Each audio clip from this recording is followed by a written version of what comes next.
Students, welcome to magnet brains. This is Anamika Singh. कैसे हैं आप सभी? मैं आशा करती हूँ कि आप सभी बहुत अच्छे होंगे एंड हाजिर हो चुके होंगे आज के इस प्यारी सी सेशन में, आज के इस प्यारी सी वीडियो में, जहां मैं आप सभी के सामने लेकर आई हूँ क्लास 10th में हमारा नियंत्रण एवं समन्वय का क्विक रिविजन। जैसा कि आप सभी को पता है, एग्जाम टाइम में बच्चे सबसे ज्यादा डिमांड करते हैं कि एक छोटा सा ऐसा वीडियो मिल जाए कि उसमें फटाफट जितने इंपॉर्टेंट टॉपिक्स है वो रिवाइज हो जाए। तो इसीलिए आज मैं ये सेशन आपके लिए लेकर आई हूँ।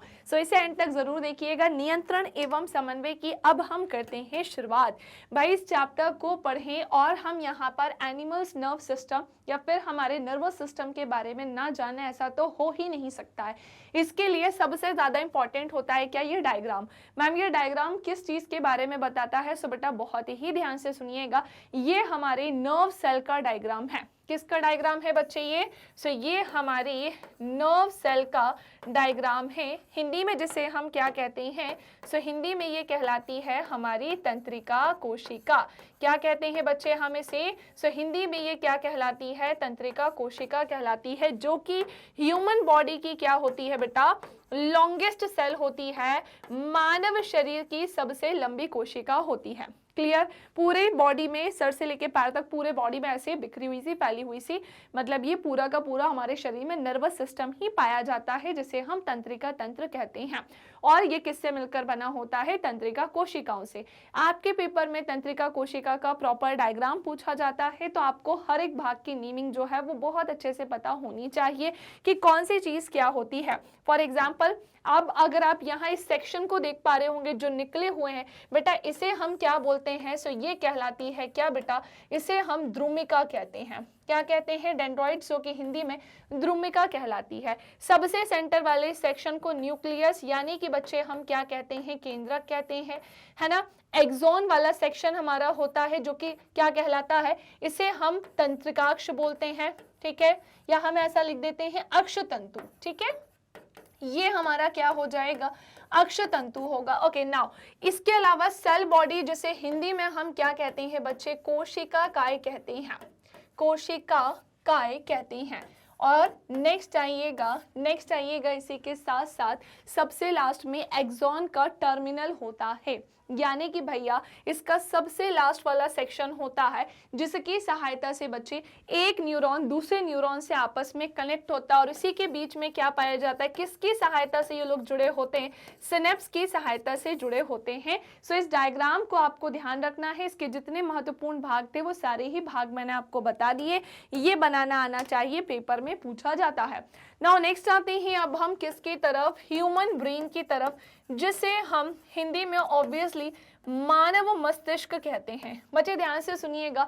ह्यूमन ब्रेन की अगर हम बात करें, ये किसका एक सेक्शन है या फिर किसका एक भाग है? सो बच्चे ये सेंट्रल नर्वस सिस्टम या फिर हिंदी में हमें क्या कहना चाहिए? केंद्रीय तंत्रिका तंत्र। ये किसका एक भाग है? सो ये है केंद्रीय तंत्रिका तंत्र का एक भाग, सेंट्रल नर्वस सिस्टम का एक पार्ट। बेटा सेंट्रल नर्वस सिस्टम की अगर हम बात करते हैं, ये दो चीजों से मिलकर बना होता है। एक तो हमारा होता है ब्रेन और दूसरा होता है स्पाइनल कॉर्ड। ब्रेन के इतने सारे भाग हैं, चलो मैं सभी भागों के बारे में तुम्हें बताती हूँ। जैसे ध्यान से सुनो, ये हमारा ब्रेन जो है 3 भाग में बटा होता है। अग्र मस्तिष्क, जैसे इंग्लिश में बच्चे हम क्या बोलते हैं? सो ये हमारा फोर ब्रेन कहलाता है। फिर हमारा क्या होता है बच्चे? मध्य मस्तिष्क होता है, जो कि क्या कहलाता है? सो इसे हम मिड ब्रेन कहते हैं। और हमारा क्या होता है? सो और होता है पश्च मस्तिष्क, जिसे हम क्या कहते हैं? सो ये हमारा हिंड ब्रेन होता है। क्या ये बात समझे कि नहीं समझे? ठीक है भाई, तो ये मैंने तुम्हें कहानी यहाँ पर लिखवा दी है। अब मेरी बात ध्यान से सुनिएगा कि मस्तिष्क का जो ये अग्र मस्तिष्क है, इसके 3 महत्वपूर्ण भाग होते हैं, जैसे कि प्रामस्तिष्क जिसे हम सेरिब्रम बोलते हैं। एक होता है इसी के साथ साथ, कहाँ गया? थैलेमस, जो कि आई थिंक इसमें दिखाई नहीं दे रहा है, बट कोई बात नहीं, यहाँ पर पाया जाता है थैलेमस। और साथ ही साथ क्या होता है? हाइपोथैलेमस। ये भी हमारे अग्र मस्तिष्क का भाग है। और मैं आपको बता दूं कि पोन्स हो गया, मेडुला हो गया, अनुमस्तिष्क जिसे हम इंग्लिश में सेरिबेलम बोलते हैं, ये हमारे पश्च मस्तिष्क का भाग होता है। और यहाँ सेंटर में क्या होता है? मध्य मस्तिष्क होता है। सबके अपने विशेष काम होते हैं।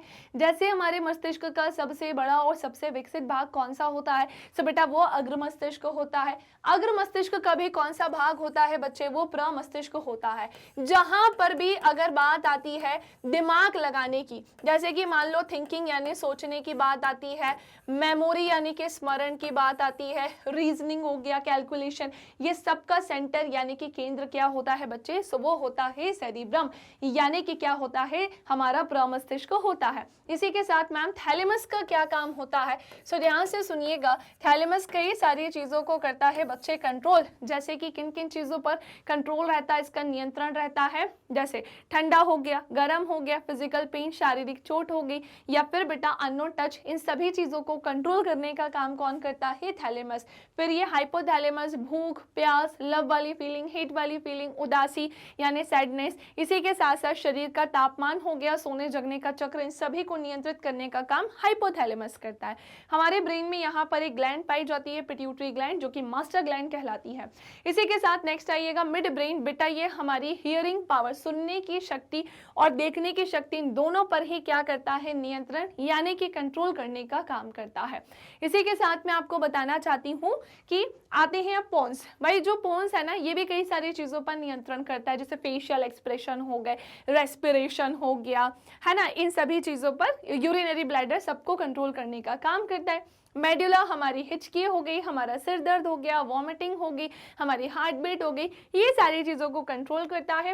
एंड बच्चे जो अनुमस्तिष्क होता है, ये हमारे शरीर में या बॉडी में बैलेंस बनाने का काम करता है, हमारे बॉडी में संतुलन बनाने का काम करता है।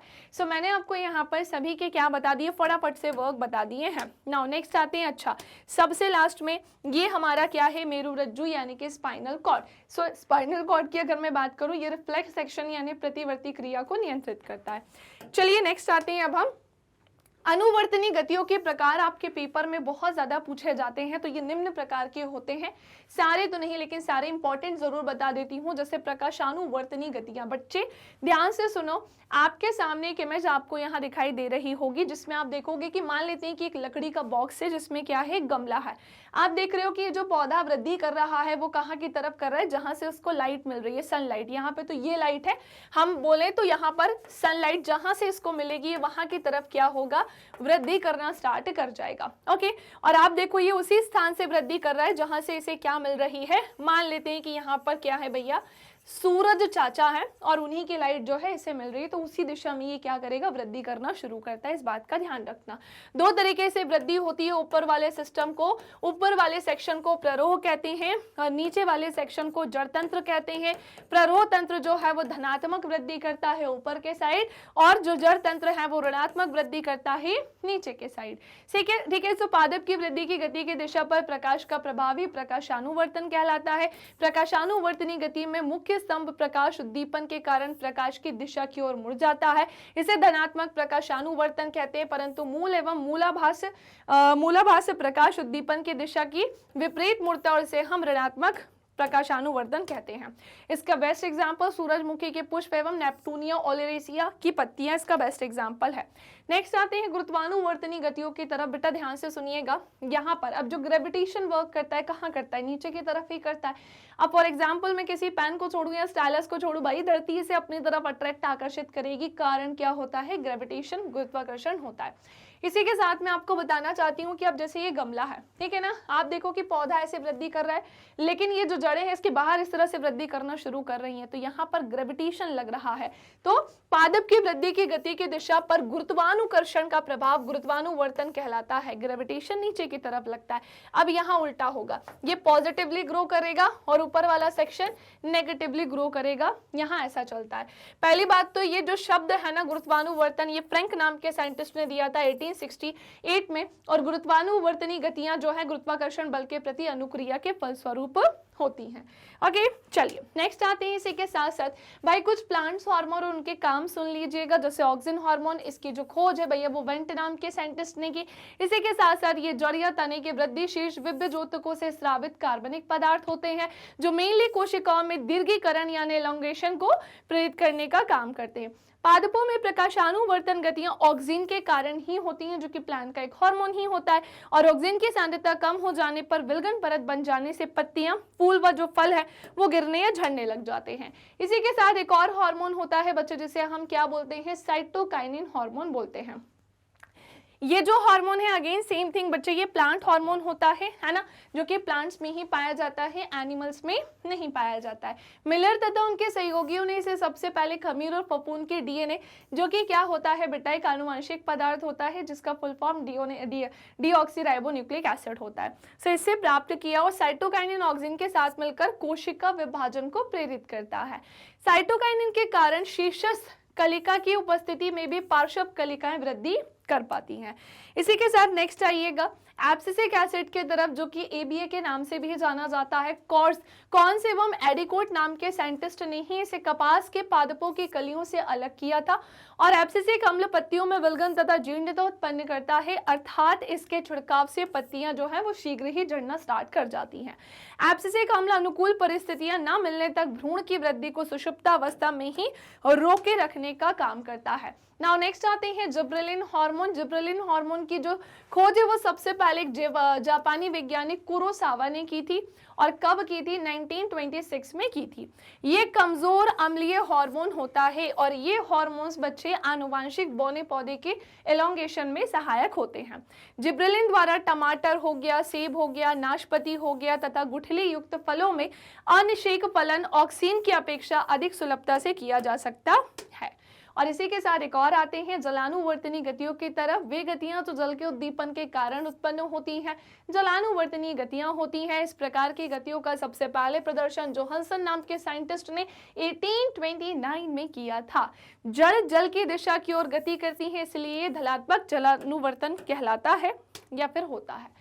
ठीक है, एंड सबसे लास्ट में आते हैं इस चैप्टर को अगर हम पढ़ेंगे तो भाई अगर ये ग्लैंड्स ना पढ़ें तो ऐसा तो हो ही नहीं सकता है। तो भाई इतने कम टाइम में मैं तुम्हें सबसे लास्ट में ग्लैंड्स की थोड़ी सी जानकारी दे रही हूँ।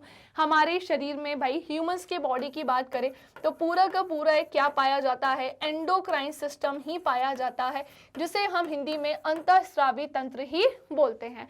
अंतःस्रावी तंत्र की अगर मैं बात करूँ, हमारे शरीर में क्या होती है, बहुत सारी ग्लैंड्स पाई जाती हैं, जो कि हमारी एंडोक्राइन ग्लैंड भी होती हैं, एक्सोक्राइन भी होती हैं और मिक्स्ड ग्लैंड भी होती हैं। एंडोक्राइन ग्लैंड हमारी अंतःस्रावी ग्रंथियां होती हैं और इसी के साथ एक्सोक्राइन जो है वो बहिर्स्रावी ग्रंथियां होती हैं और मिश्रित ग्रंथियां भी पाई जाती हैं। ग्रंथियां कहाँ कहाँ किस किस लोकेशन पे होती हैं, तो भैया हाइपोथैलेमस बच्चे ये भी एक ग्लैंड होती है जो कि हमारे मस्तिष्क में पाई जाती है। साथ ही साथ आप यहाँ देख पा रहे होंगे कि पीनियल ग्लैंड भी पाई जाती है, हिंदी में भी आप इसे पीनियल ग्लैंड ही ध्यान रखेंगे। पिट्यूटरी ग्लैंड भी यहाँ पर मस्तिष्क में पाई जाती है बच्चे, जिसे हम क्या बोलते हैं, पीयूष ग्रंथि बोलते हैं। कौन सी ग्रंथि, पीयूष ग्रंथि कहते हैं। थायराइड और पैराथायराइड ग्लैंड बेटा ये गले में पाई जाती है। थायराइड को हम अवटु ग्रंथि कहते हैं और पैराथायराइड को परावटु ग्रंथि के नाम से जानते हैं। ये दोनों ही कहाँ पाई जाती हैं, हमारे गले में। चेस्ट में पाई जाती है बच्चे थाइमस ग्लैंड। हमारी दोनों किडनीज के ऊपर क्या पाई जाती हैं, एड्रीनल ग्लैंड पाई जाती हैं। पेनक्रियास भी क्या है, एक तरीके की ग्लैंड ही होती है, जो कि एक मिक्स्ड ग्लैंड, मिश्रित ग्रंथि होती है। भैया दो तरीके की क्या पाई जाती हैं, विशेष जो है ग्रंथि पाई जाती हैं। पुरुषों में अलग, महिलाओं में अलग। पुरुषों में पाए जाते हैं टेस्टिस और महिलाओं में क्या पाई जाती है, ओवरी। ये भी आपको ध्यान में रखना है। सो मेनली मैंने आपको यहाँ पर क्या बताया है, कुछ ग्लैंड्स की नेमिंग बताई है। बॉडी के किन किन लोकेशंस में है बच्चे मैंने ये बताया है, क्योंकि तुम्हारे पेपर में ये भी पूछा जा सकता है। चलो इसी के साथ एक छोटी सी कहानी और मैं तुम्हें बताती हूँ कि बच्चे जो अंतःस्रावी ग्रंथि होती है, क्या कहा मैंने कि जो एंडोक्राइन ग्लैंड होती है, यानी कि बच्चे जो अंतःस्रावी ग्रंथि होती है उसमें से एक ग्लैंड मैं आपको बताती हूँ। ये बेसिकली काम क्या करती है, सो बच्चे इससे ना हार्मोन्स का स्रावण होता है। किस चीज का सिक्रेशन होता है, हार्मोन्स का स्रावण। ये हार्मोन्स से स्रावित होते हैं और ये जाकर सीधे किस में मिल जाते हैं, हमारे ब्लड में जाकर मिल जाते हैं। और वहीं पर एक क्या होती है बच्चे, बहिर्स्रावी ग्रंथि होती है। और बहिर्स्रावी ग्रंथि जो होती है भाई, इससे क्या स्रावित होते हैं, सो इससे निकलते हैं बच्चे एंजाइम्स। क्या निकलते हैं, सो इससे निकलते हैं एंजाइम्स। और ये एंजाइम्स जो है वो सीधे जाकर किस में मिलते हैं, डक्ट यानी कि नलिका में। और जो मिक्स्ड ग्लैंड यानी कि जो मिश्रित ग्रंथि होती है, इससे हार्मोन्स भी निकलते हैं, एंजाइम सब कुछ निकलते हैं, इसीलिए ये एक मिक्स्ड ग्लैंड होती है। सो आज के लिए इतना ही। उम्मीद करती हूँ कि भाई जितनी इंपॉर्टेंट चीज़ें थी वो मैंने आपको 15 मिनट में बता दी होगी, इसे ध्यान रखना और हाँ, रिवाइज करना नहीं भूलना। कैसा लगा ये वीडियो कमेंट करके बताना और लाइक शेयर भी करना है। बाय बाय, टेक केयर, मिलेंगे नेक्स्ट वीडियो में।